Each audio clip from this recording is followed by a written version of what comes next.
if you don't have electricity, then those things don't work. Is that what those vans are with the loudspeakers on Oh them? yeah, So they're exactly. doing the same thing, they just Yeah, do it for the whole village with a van. yeah, Okay, I thought yes. that was probably what that That was. exactly. They use actual humans. So in North Korea, they pick the people who has a good voice, and So that would then be like my job in North Korea is just to yell at everybody in a village to go to work and eat lunch? you have to feel them inspired. You have Yeah. to feel them like really brainwashed. Oh gosh. That's Yeah, so depressing. yeah. My Or goodness. the accordions, right? In North Korea, we don't have the instruments that needs electricity, so accordions and guitars are the most common instrument.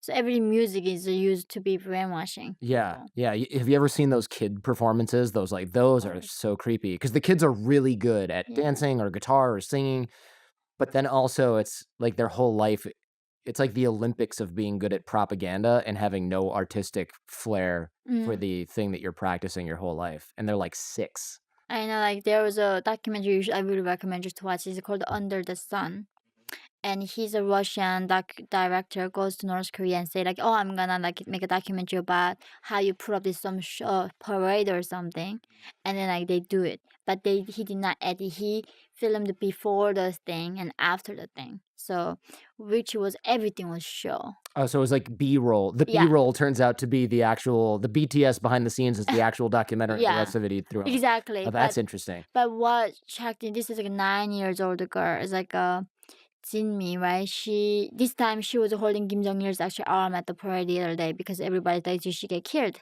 So she was like used as a character who was very blessed in a social paradise, having a wonderful life, and then she was like, okay, she's like, why don't you just like maybe read a poetry? And then she doesn't know what poetry is, so she reads the her commitment oath to their leader, Mhm. and then he at the end asked like because she was not happy because she was not like doing good job. It's like Jimmy, are you happy?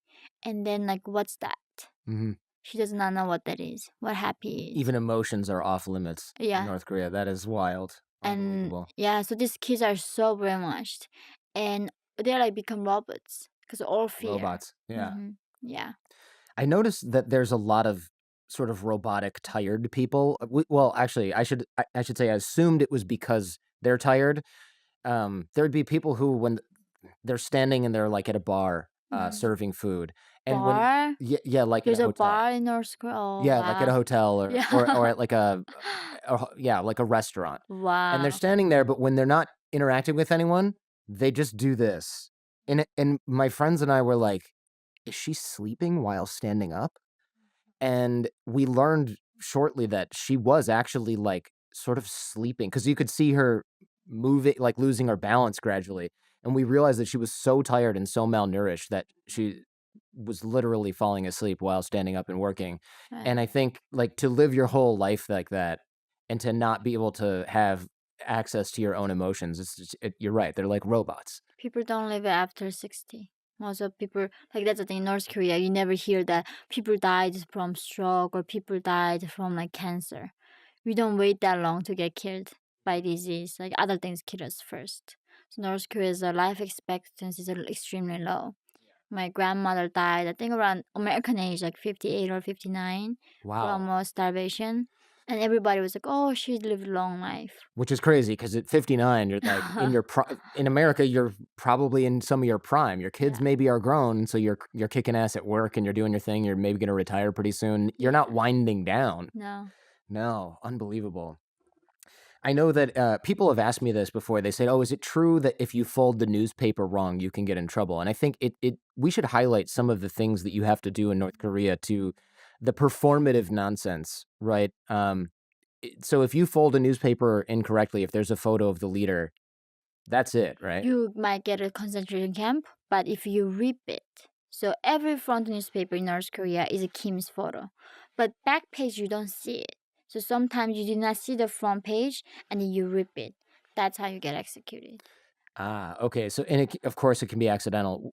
In a It's hotel accidental at all. Yeah. once, there's these magazines they give you on the flight, and it had every single one obviously has, like, Kim Jong Un's face on it. Before, it was Kim Jong Il, so I had a magazine with Kim Jong Il's face on it, and I put it on the table in the hotel because I wanted to keep it, and then there's an ashtray, and I put the ashtray on, and I put my coins in it, and I put it all on top of the magazine because, of course, in the United States, you never think about this. Who cares? It's a magazine. When I came back, all my stuff was arranged neatly and the magazine was gone. And on the way home on the flight, they seated me in the back next to, I think, like some sort of North Korea. Usually they separate the foreigners and the North Koreans. They couldn't. I had to seat next to this tough looking guy in the back, which is a little scary. And I wanted to borrow a pen, and he gave me a pen. And I had the in-flight magazine, and I wanted to write something down, except for Kim Jong Il's picture was on the cover, and I was writing on the back, and he grabbed my arm, and he was like, "No," because Wow. if you write on it, it makes little Yeah. indentations on the On other his side that yeah. damages the photo, and Yeah.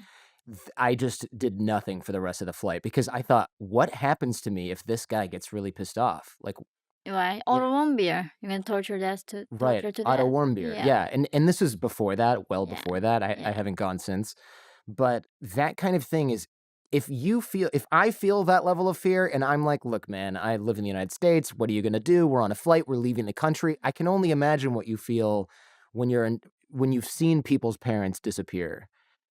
That must be happening at school, right? Someone's parents or even the kids you're with, they're just Oh yeah, I gone. mean the whole family goes like the three generation goes. So if the North Korea your house get fire, like caught on fire, the first thing what you do, not rescuing your children or your mom or parents, you rescue the portraits of Kims. The portraits that you keep in your Yeah, house. everybody have to have portraits of Kims. So if you let that get caught on fire, that family clan is dead Oh and sent to man. prison camps. Yeah. So you're So supposed to save these stupid printed photographs of the leaders instead of your own kids. and there are so many, not just the portraits, maybe portraits. Okay, this picture.